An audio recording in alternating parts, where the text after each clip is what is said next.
Assalamu alaikum. To continue our lecture series on the numerical analysis, in this lecture discuss a system of linear equations. यानी आज के lecture में हम system of linear equations में हम कितने method discuss करेंगे, आज वो डिस्कस करेंगे और उसमें से एक मेथड हम आज के लेक्चर में एक्सप्लेन करेंगे। ठीक हो गया। हम बात करेंगे सिस्टम ऑफ लीनियर इक्वेशन में, तो हमारे पास 7 मेथड होते हैं डायरेक्ट मेथड, और हमारे पास 3 मेथड होंगे इनडायरेक्ट मेथड के, या फिर जिसका सेकंड नेम हमारे पास होता है इटरेटिव मेथड। ठीक हो गया। यानी 3 मेथड हम इटरेटिव मेथड यानी इनडायरेक्ट मेथड से करेंगे और 7 मेथड हम डायरेक्ट मेथड के जरिए सिस्टम ऑफ लीनियर इक्वेशंस को सॉल्व करेंगे। हमने प्रीवियस में system of non linear equations पे 5 मेथड डिस्कस करे थे, ठीक है, जो हमारे प्रीवियस लेक्चर में कंप्लीट हो गए थे। तो आज से हमने system of linear equation start करना है। अगर हम बात करें कि डायरेक्ट मेथड में, तो डायरेक्ट मेथड में हम ये सारे मेथड डिस्कस करेंगे, जिसमें फर्स्ट पे हम क्रैमर रूल डिस्कस करेंगे, देन इनवर्स मेथड, फिर Gauss elimination method, Gauss Jordan elimination method, और फिफ्थ में हम क्रूड मेथड डिस्कस करेंगे, और सिक्स में हमारे पास डोलिटल मेथड एंड चुलिस्की मेथड। उसके बाद हम लोग इटरेटिव मेथड पे चलेंगे, वहाँ पे हम डिस्कस करेंगे Gauss Jacobi method, Gauss Seidel method, और हमारे पास एसओआर मेथड होगा। ठीक हो गया। ये हम इटरेटिव मेथड या फिर जिसका सेकंड नेम हमारे पास होता है इनडायरेक्ट मेथड, उसमें डिस्कस करेंगे। आज के लेक्चर में हम ये फर्स्ट डिस्कस करेंगे हमारे पास क्रैमर रूल। अगर हम बात करें कि हमारे पास क्रैमर रूल में हमारे पास इस तरीके से 3 हमारे पास लीनियर इक्वेशंस गिवन होगी। वहाँ पे हमने क्या फाइंड करना होता है, एक्स वाई और जेड की वैल्यू फाइंड करनी होती है। आपने क्या करना है, आपने इसको लेट कर लेना है, ये मेरे पास किसकी इक्वल है, डेल्टा की इक्वल है। आपने इसका डिटर्मिनेंट लेना है। डिटर्मिनेंट कैसे लेना है कि ये हमारे पास जो वेरिएबल है ना, इनके साथ जो कांस्टेंट हमारे पास लगे हुए होते हैं ना, यानी कोफिशिएंट्स जो हमारे पास होते हैं, उनको आपने यहाँ पे लिख लेना। यानी फर्स्ट रो में देखेंगे हमारे पास क्या है, 6 1 -3, नीचे हमारे पास 1 3 -2। ठीक हो गया। उसके बाद हमारे पास यहाँ पे देखिए 2 1 और ये हमारे पास यहाँ पे क्या 4। ठीक हो गया। आपने इसको लिख लेना, ठीक है, इस तरीके से। अब आपने इसका डिटर्मिनेंट लेना है। डिटर्मिनेंट लेना तो हमें आता ही है, ठीक है। देखिए आपने यहाँ पे क्या लिखना है, delta which is equal to 6, ठीक है। यहाँ पे आपने मोड डाल देना है। आपने क्या करना है, आपने 6 लिखा है तो 6 का ये कॉलम और ये फर्स्ट वाली रो आपने इग्नोर करनी है। बाकी हमारे पास सिर्फ ये बचा 3 1, ठीक हो गया, -2 और 4। ठीक हो गया। फिर आपने फार्मूले का माइनस लिखना होता है। उसके बाद यहाँ पे जो हमारे पास यानी फर्स्ट रो सेकंड कॉलम में जो हमारे पास फर्स्ट एंट्री होती है, आपने उसको लिखना होता है, ठीक है। वो हमारे पास क्या है, 1 है। आपने क्या करना है, ये कॉलम और ये फर्स्ट रो आपने छोड़ देनी है, तो हमारे पास बाकी क्या बचा, 1 और 2। ठीक हो गया। यहाँ पे -2 और हमारे पास क्या है 4। ठीक हो गया।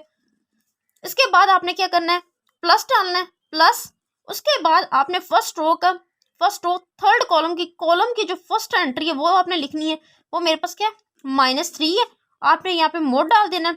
आपने ये वाली रो और ये कॉलम आपने छोड़ देना। बाकी हमारे पास जो रह जाता है 1 2 3 1 आपने लिख देना। ठीक हो गया।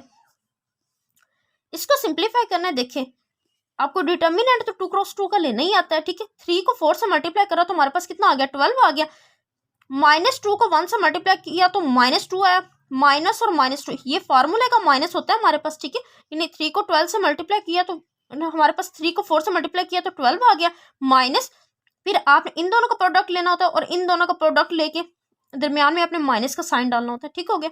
फिर -1 और 4 को मल्टीप्लाई किया तो 4 आ गया, माइनस आ गया, माइनस और ये वाला माइनस हमारे पास 2 को 2 से मल्टीप्लाई किया तो -4 आ गया। ठीक हो गया। नेक्स्ट हमारे पास आ गया -3। ठीक हो गया। 1 को 1 से मल्टीप्लाई किया तो हमारे पास क्या आ गया, 1 आ गया। 3 को 2 से मल्टीप्लाई किया तो -6 हमारे पास आ गया, माइनस फार्मूले का। ठीक हो गया। इसको मजीद सिंप्लीफाई करें तो हमारे पास आ जाएगा 6 और यहाँ पे हमारे पास कितना आ जाएगा 14, माइनस माइनस हमारे पास प्लस हो जाएगा। ठीक हो गया। उसके बाद माइनस, ठीक हो गया, 1 माइनस माइनस प्लस हो गया। ठीक हो, हमारे पास कितना आ गया, 8 आ गया, -3 और यहाँ पे हमारे पास कितना आ जाएगा, -5। ठीक हो गया। इसको मजीद हम सिंप्लीफाई करते हैं। देखिए अगर हम 6 को 4 से मल्टीप्लाई करें तो हमारे पास कितना आता है, 24। 2 कैरी जाएगा, ऊपर हासिल जाएगा, 6 और 2 हमारे पास कितना हो जाएगा, 8 हो जाएगा, यानी 84 हो जाएगा। ठीक है, ठीक है। फिर -8 आ जाएगा। ठीक हो गया। माइनस माइनस प्लस हो जाएगा और हमारे पास यहाँ पे कितना आ जाएगा, 15 आ जाएगा। ठीक हो गया। इसको हम सिंप्लीफाई करें तो हमारे पास कितना आंसर आता है, 84 -8 + 15 हमारे पास कितना होता है, 91। ठीक हो गया। हमारे पास जो डिटर्मिनेंट आया है, ठीक है, उसका आंसर कितना आया 91। ठीक हो गया। अब हमने डिटर्मिनेंट फाइंड कर लिया, अब हमने फाइंड करना है डेल्टा एक्स। अब हमने फाइंड करना है डेल्टा एक्स। डेल्टा एक्स क्या होगा, इसका भी हमने डिटर्मिनेंट लेना है। देखिए आपने क्या करना है कि ये जो कोफिशिएंट्स हमारे पास आए हैं, ठीक है, यानी 1 3 1 और 3 -2 4, आपने हैज इट लिख देना यहाँ पे 1 3 1, ठीक हो गया, -3 -2 और यहाँ पे आपने क्या लिख देना है 4। ठीक हो गया। अब यहाँ पे देखें कि आपने यहाँ पे ये जो हमारा हमने ये तो लिख लिया, ये वाले कोफिशिएंट तो हैज इट हमने लिख लिए। ठीक हो गया। अब ये 6 1 2 की प्लेस पे आपने ये वाली लिखनी है। ठीक है, यानी हमने यहाँ पे क्या लिखा है, डेल्टा एक्स लिखा है ना, एक्स, तो एक्स की प्लेस में हमने ये वाली जो एक्स के साथ कोफिशिएंट्स आ रहे हैं ये नहीं लिखने होते, ये वाले लिखने होते हैं 5 5 और 8। हमने ये लिख दिया 5 5 और हमारे पास क्या आ गया 8 आ गया। अब हमने इसका डिटर्मिनेंट लेना है और हमारे पास डेल्टा एक्स की वैल्यू आ जाएगी। ठीक हो गया। अगर हम इसका फाइंड करें तो हमारे पास क्या आता है, देखें यहाँ पे मेरे पास 5 आ जाएगा। अब पहले की तरह सिर्फ डिटर्मिनेंट लेना है तो हम डायरेक्ट ले लेते हैं। देखिए ये वाले कॉलम और ये रो छोड़ी तो हमारे पास सिर्फ ये वाला पोर्शन बच गया। अब यहाँ पे आप देखें कि हम क्या करेंगे, 3 को 4 से मल्टीप्लाई करें तो हमारे पास कितना आता है 12 आता है, माइनस फार्मूले का माइनस ये -2 हमारे पास आ जाएगा।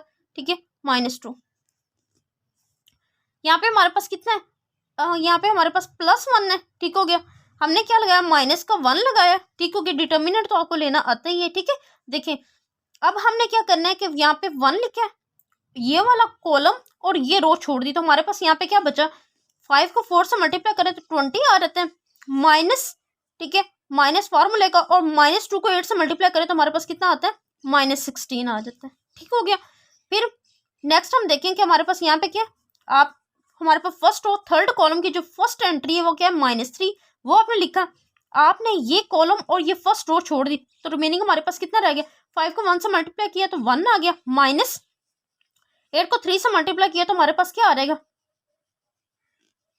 24। ठीक हो गया। ये हमारे पास, इसको सिंप्लीफाई करते हैं हम लोग। देखें 5 माइनस माइनस हमारे पास क्या हो जाएगा +14। ठीक हो गया, -20 + 16। ठीक हो गया। माइनस माइनस हमारे पास क्या हो जाएगा प्लस हो जाएगा। ठीक है, -3, 24 में से 5 के रिमेनिंग हमारे पास -19 आ जाएगा। इसको मजीद सिंप्लीफाई करते हैं तो 5 1 4, ठीक है, -6 36 आ जाएगा, और यहाँ पे माइनस माइनस +8 हमारे पास आंसर यहाँ पे कितना है 91, यहाँ पे 57 आना था। ठीक है, तो हमारे पास डेल्टा एक्स की वैल्यू क्या आ गई है 91। इसी तरीके से हमने डेल्टा वाई और डेल्टा जेड की वैल्यू फाइंड करनी है। जिस तरीके से हमने यहाँ पे डेल्टा एक्स की वैल्यू की है, ठीक है, डेल्टा एक्स फाइंड करा है यानी डिटर्मिनेंट लेके, इसी तरीके से हम डेल्टा वाई और डेल्टा जेड फाइंड करेंगे। ठीक है, अगर हम यहीं पे फाइंड कर लेते हैं कि हमारे पास डेल्टा वाई किसकी इक्वल आता है। ठीक हो गया। अगर हम बात करें कि हमारे पास डेल्टा वाई किसकी इक्वल आएगा, देखें हमने हमारे पास यहाँ पे जो फर्स्ट हमने डिटर्मिनेंट लिया था वहां से ही हमने वैल्यू लिख लेनी है। ठीक है, वो हमारे पास क्या आती है, देखें यहाँ पे हमारे पास 612, आपने हैसिट लिखना है 612 एक्स। यहाँ पे जो वाई वाई के कोफिशिएंट्स आने थे आपने उसको एक दफा छोड़ देना है, -3 -2 और लास्ट में हमारे पास क्या है 4 है। ठीक हो गया। अब यहाँ पे देखें कि हमारे पास वाई वाई की प्लेस पे आपने वाई वाई के साथ जो कोफिशिएंट्स है वो नहीं लिखने, आपने 5 5 और ये 8 लिखने हैं। ठीक हो गया, जो इक्वल के साइन के एक तरफ है। ठीक है, वो आपने लिख देना 5 5 8। अब आपने सिंपल जिस तरीके से हमने डिटर्मिनेंट लिया डेल्टा का और डेल्टा एक्स का, आपने इसका भी डिटर्मिनेंट लेना है। तो हमारे पास जो डायरेक्ट आंसर आ जाता है मैं वो लिख देती हूँ। ठीक है, यानी अगर हम तो हमारे पास, अब यहाँ पे हमने क्या किया कि डेल्टा वाई का डिटर्मिनेंट लिया तो हमारे पास आंसर आ गया 182।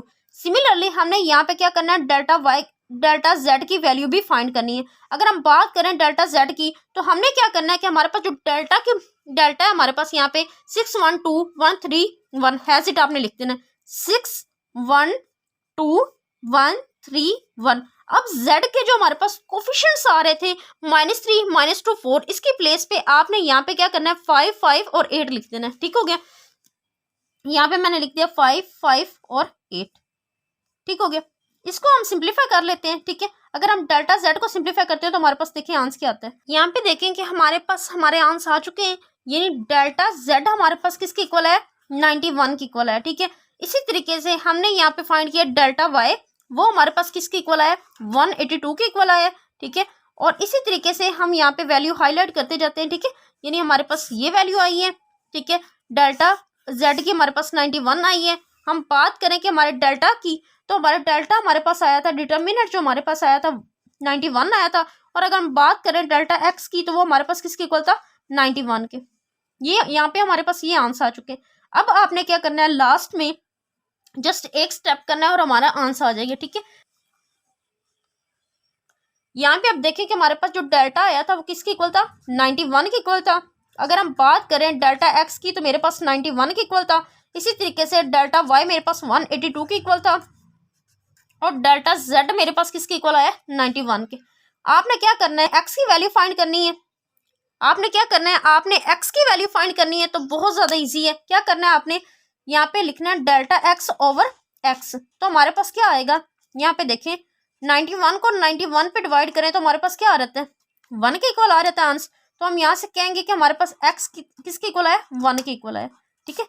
यानी ये हमारे पास किसके इक्वल होता है, एक्स के इक्वल होता है, ठीक हो गया। इसी तरीके से हमने वाई की वैल्यू फाइंड करनी है, तो वाई हमारे पास क्या आएगा, डेल्टा वाई ओवर डेल्टा के इक्वल आ जाएगा, जो 182 ओवर 91। तो हमारे पास वाई की वैल्यू कितनी आ रहेगी, 2 आ रहेगी, यानी वाई इज इक्वल टू 2। और लास्ट में हमने जेड की वैल्यू फाइंड करनी है, तो हमारे पास जेड हमारे पास किसके इक्वल होगा, डेल्टा जेड ओवर डेल्टा के इक्वल होगा। तो हमारे पास क्या है, यहाँ पे देखें कि 91 ओवर 91, तो हमारे पास आंसर कितना आ गया, 1 आ गया। यहाँ पे हमने z की वैल्यू फाइंड कर ली, ठीक है, x की भी वैल्यू फाइंड कर ली और y की वैल्यू भी फाइंड कर ली। तो लीनियर इक्वेशंस में हमने इसी तरीके से वैल्यू फाइंड करनी होती है। x की हमारे पास 1 है, y की हमारे पास 2 है और z की हमारे पास कितनी है, 1 है। यही हमने ये वैल्यू फाइंड करनी थी इन सिस्टम ऑफ लीनियर इक्वेशंस में, ठीक है। हमने क्रैमर रूल डिस्कस करा। आई होप सो आप लोगों को प्रोसीजर समझ आ गई होगी। अगर फिर भी कोई डाउट हो तो आप मुझसे कमेंट सेक्शन में पूछ सकते हैं। आज के लिए इतना ही, अल्लाह हाफिज़।